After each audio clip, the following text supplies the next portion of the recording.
Hey, night owls. Thank you for joining me tonight. I hope you're warm and cozy wherever you are. It means a lot that you've chosen this little corner of calm for your bedtime story. Let me know in the comments where you're listening from. I love hearing from fellow night owls around the world. If you enjoy these nighttime journeys, please consider liking this video and subscribing to the channel. Your support helps keep these sleepy voyages going. So, thank you. Tonight, we're travelling back in time, far from modern comforts. Close your eyes and relax. We're about to step into a Viking Longhouse on a winter's night in old Norway, where history and dreams intertwine.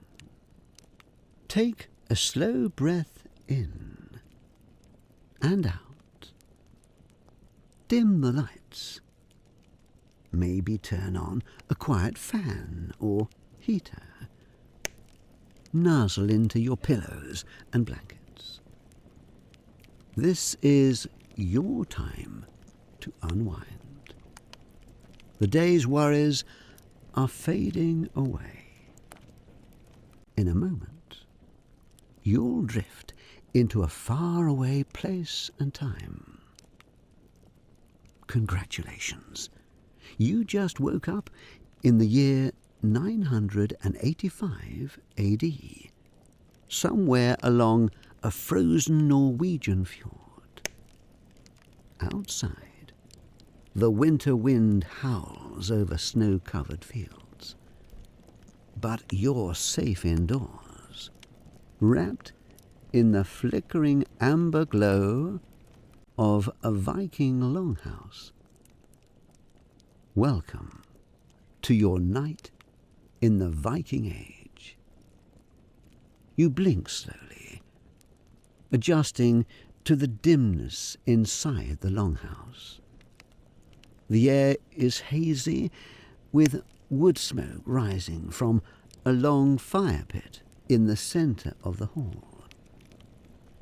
There are no windows here. Any light flickers in from a few small vents in the roof that let out smoke.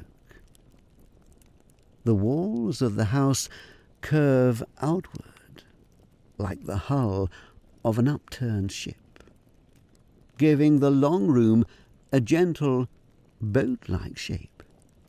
Along both sides of the hall run sturdy wooden beams, and between them and the walls are raised benches built into the structure.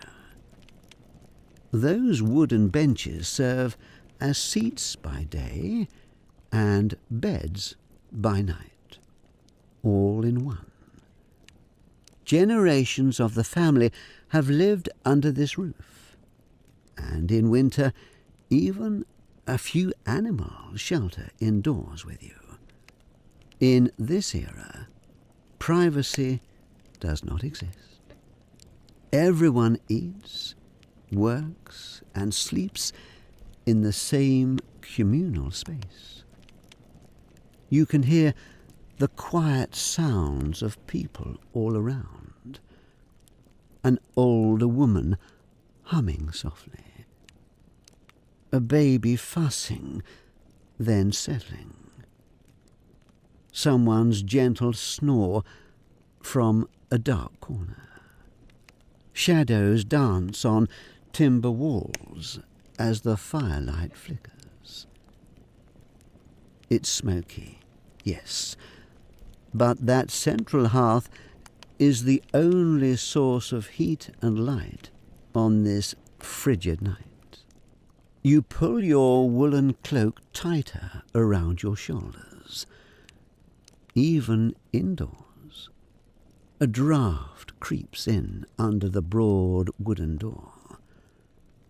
The Longhouse is solidly built of wood planks with a thick thatched roof overhead. But it's winter in Norway.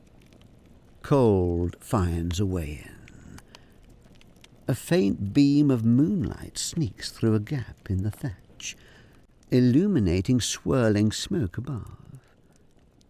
Despite the low light, you begin to pick out details in the murk. Near the door, several shapes of livestock huddled together. A couple of sheep and a shaggy cow brought inside to keep them from freezing outside. Their body heat and earthy smell mix with the scent of smouldering birch logs and boiled stew. The mingled odours of smoke, animals, and unwashed wool blankets are strangely comforting, like a living museum of ancient life. It's a far cry from the sterile chill of modern winter nights. Forget the raids and battles for now. This isn't a scene of warriors on a ship, but a simple farming family's home. Outside this hall, some Viking men may have once sailed off to pillage distant shores, but here inside, life is quietly domestic. You settle into the role of an unseen guest, observing and experiencing everyday Viking life. The fire pit crackles gently, stretching down the centre of the hall. Its orange glow reveals rough-hewn rafters above, disappearing into shadow. A few oil lamps supplement the fire's light. Small stone dishes filled with fish oil and a bit of moss or fibre serving as a wick. Their flames flicker steadily, painting the Longhouse interior in golden hues.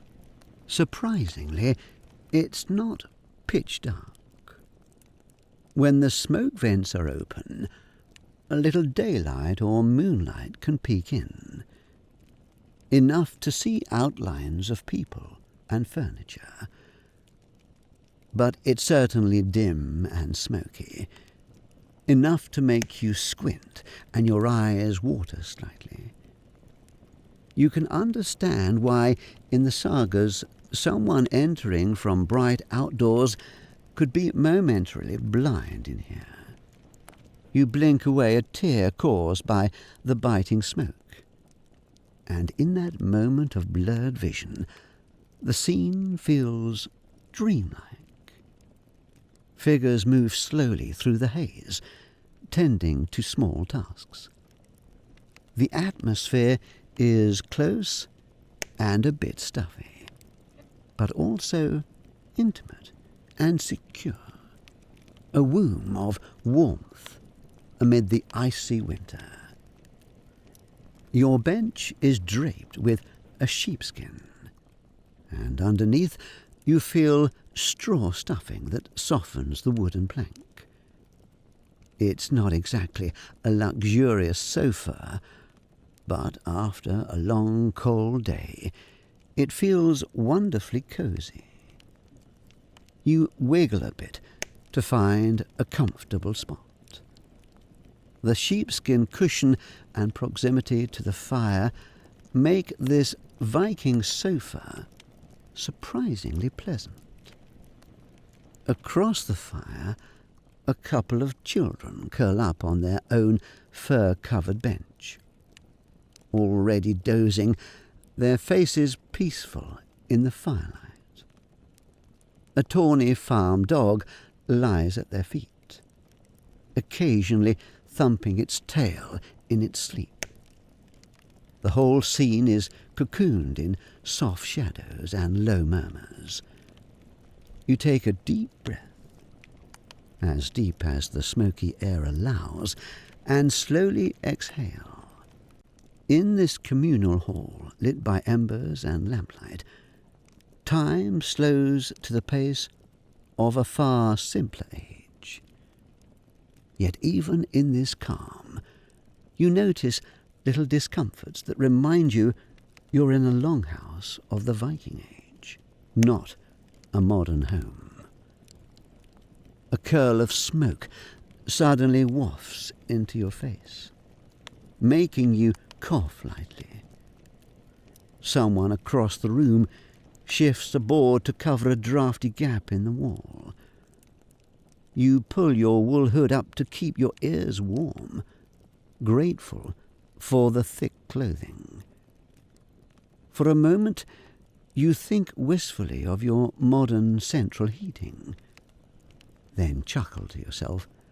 Here, central heating means gathering in the centre around the fire, and if that's not enough, maybe grabbing a warm goat.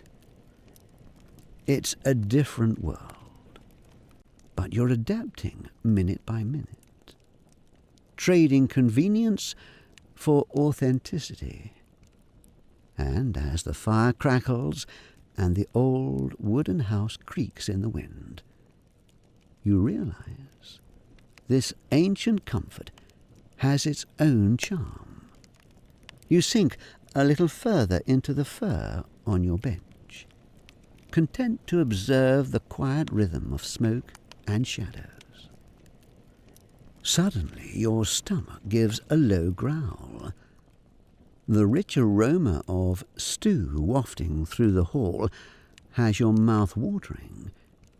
It seems dinner time is approaching in the Longhouse, and your body is eager for something warm and filling.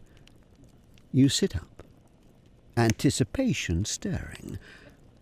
What edible adventure does this Viking kitchen hold? The family stirs as a big iron pot is swung over the central fire. The supper stew inside has been simmering for hours, and its scent now dominates the room. A hearty blend of savoury meat, onions, and root vegetables. Your stomach growls again, loudly this time, and you're relieved that the crackling fire masks the sound. In the glow of the flames, you watch a woman, likely the lady of the house, stir the pot with a wooden ladle. She is bundled in layered wool clothes. A long homespun dress dyed a muted blue, with an apron overdress fastened by bronze brooches at her shoulders. A thick shawl is wrapped around her against the chill, and her blonde hair is plaited neatly, though a few wisps escape and catch the firelight. Despite the winter cold, her cheeks are flushed warm from tending the hearth. You glance down at yourself and realize you too are dressed for the Viking winter. A coarse wool tunic hangs to your knees, belted at the waist. Over it you have a heavy cloak of shaggy wool, the sort that itches a bit but holds in precious heat. Your legs are covered with simple woolen trousers, and wraps of cloth serve as socks under leather ankle boots. It's not high fashion, but these garments are literally lifesavers in a world without indoor heating. You feel the weight of the cloak and the sturdy weave of the tunic. Every thread likely hand-spun and hand-woven by someone in this household. In fact, making textiles is one of the main tasks that kept Viking women busy all year. As you rub a rough bit of fabric between your fingers, you imagine the countless hours of spinning and weaving that went into clothing a family through harsh winters. Each garment is a labor of love and survival. All around the hall, others begin gathering for the meal.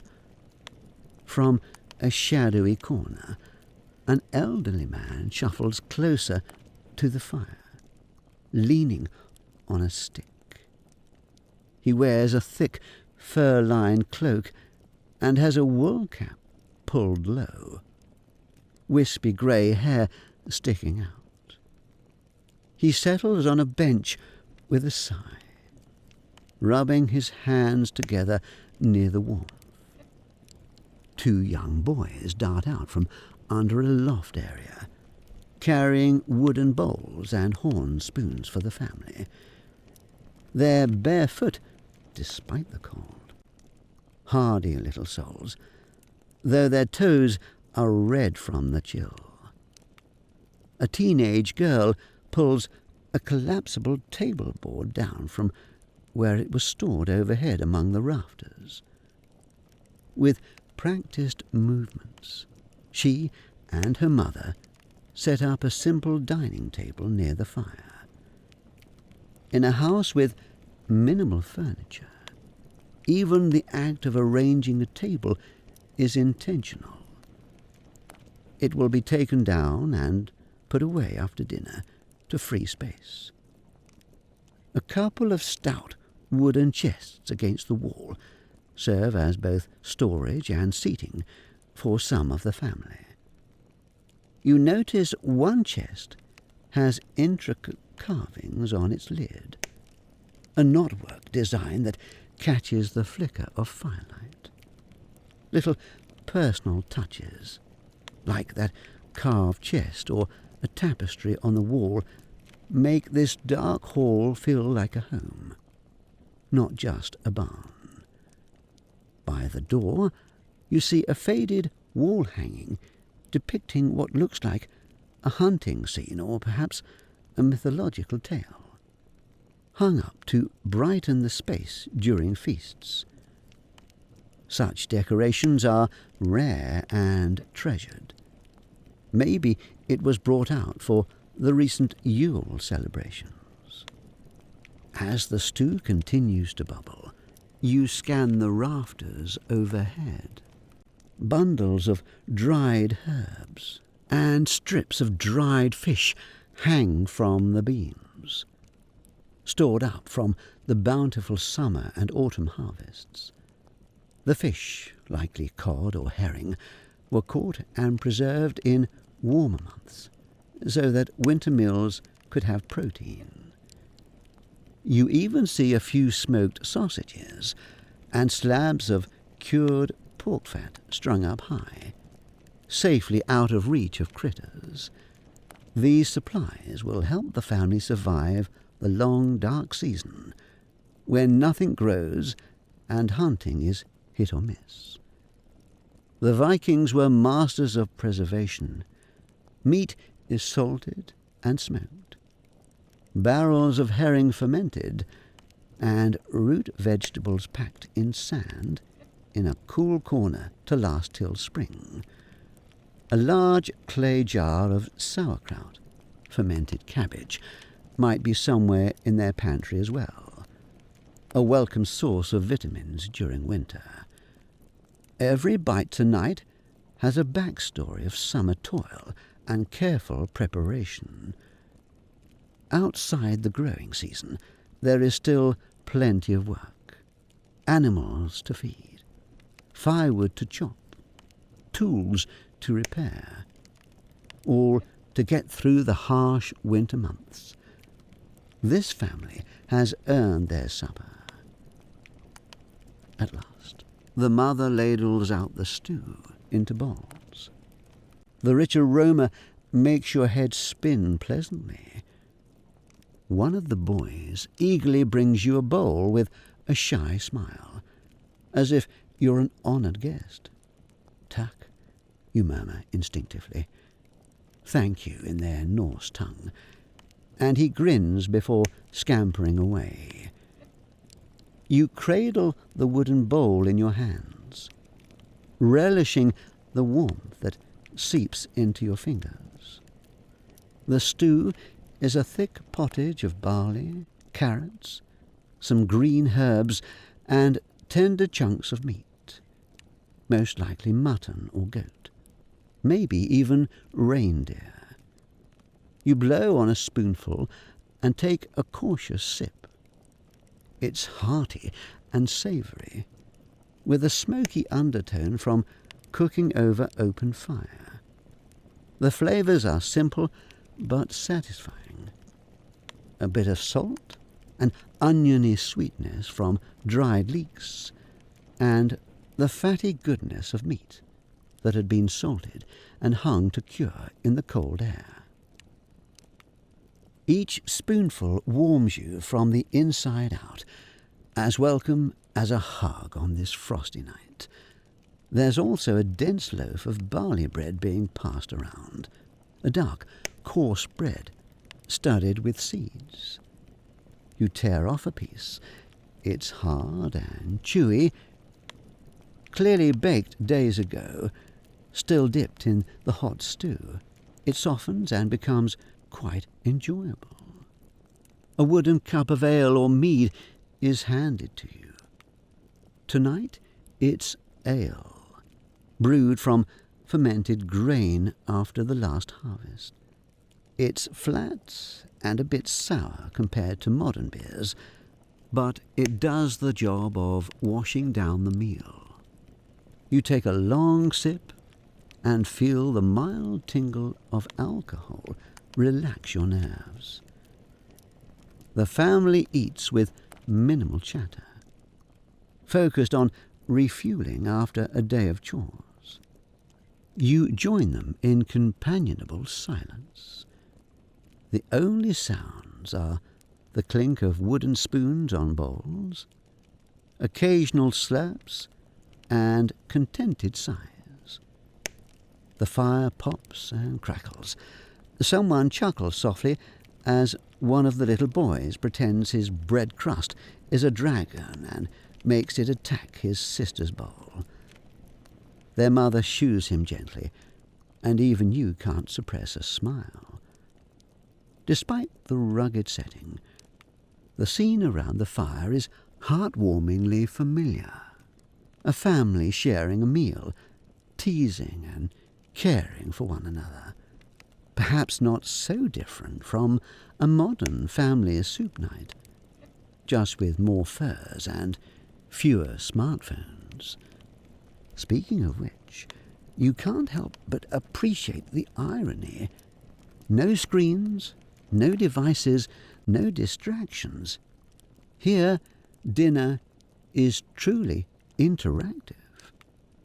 Eye contact by firelight, not a cell phone in sight.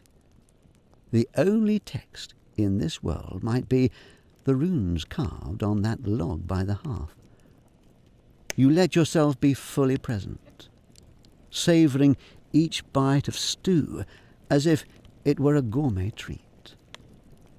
After all, on a freezing night in 985 AD, a bowl of hot stew is luxury. The warmth spreads through your belly, making you feel a bit drowsy. By the time your bowl is empty, you feel deeply content. The whole household seems to relax visibly after eating. Bellies full, they lean back on benches or stretch their legs. The mother and daughter clear away the bowls and take down the makeshift table, propping the board back up on a beam overhead for storage. The remnants of the meal, a few crusts and scraps, are tossed into a bucket that will likely go to the pigs or chickens in the morning.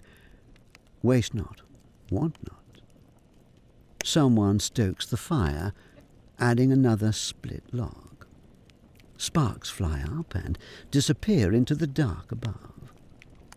You lean back against the wall, wrapped in your cloak, enjoying the cold comfort of being warm inside while icy winds gust just beyond these walls. Your eyes wander to the heavy wooden door at the far end of the hall. Snow is surely piled high outside. A gust rattles the door's edges, and a little flurry of powdery snow blows in from a crack at the threshold. Instinctively, you shiver. The call of the winter night beyond those walls is hard to ignore. And as if on cue, you feel a certain pressure on your bladder. The unavoidable result of a full belly and a cup of ale. Uh-oh. Nature is calling, and there's no indoor plumbing to answer it. You glance at the door and then at the cosy fire. Do you really have to go out there? The idea of leaving this warm haven, even for a minute, makes you groan inwardly. But some things can't be helped. Bracing yourself, you decide to take a brief trip into the frozen darkness to attend to necessity, hoping you won't turn into an icicle in the process. The last thing you sense before sleep takes you is the gentle touch of heat on your face from the remaining embers. The longhouse around you fades into a blur of orange and shadow. In your half-dreaming state, you feel completely safe. The stout walls keep out the blizzard's fury, and the company of kind, hardy souls keeps out any loneliness. You drift deeper, imagining that the timbers of the roof over you are like giant arms, holding everyone inside snug and protected. The smell of wood smoke and wool is now a familiar comfort, lulling you further. Each breath you take is slower than the last, tension leaving your muscles entirely. Somewhere in the distance of your mind, you hear a mother humming an ancient lullaby, a song about spring and sunshine returning. The melody is soft and repetitive, each phrase a step further down into dreamland. You picture green shoots of grass peeking through snow, a promise that even the longest winter ends. The fire pops softly, like a contented sigh. A feeling of profound peace washes over you. Your thoughts grow pleasantly fuzzy. Maybe you dream of Thor's adventures or of dancing auroras overhead. Maybe you simply float in a warm darkness, as cozy as a babe in arms. The exact imagery doesn't matter now. What matters is the comfort, the rightness of this moment. You have travelled across centuries to find a gentle night among the Vikings, and it turns out not to be full of danger or fear, but of simple human warmth. As sleep envelops you, one final fragment of consciousness notes the present moment. You breathing calmly, safe and warm. Outside, the storm raging harmlessly beyond thick walls. Above, the stars and northern lights guarding the sky. Everything in its place. Everything at peace. In this tranquil state, you surrender fully to the night. The story, the laughter, the chores, all are done. Nothing is left for you to do now but rest. You've earned it, time traveller. Let the quiet breaths of your Viking companions guide you into the sweetest of dreams. Tonight, under the thatch roof of an old longhouse, with history as your blanket and time your pillow, you sleep as soundly as ever. The last ember finally winks out. Darkness complete. Yet you are warm. Sleep now, dear traveller. Sweet dreams.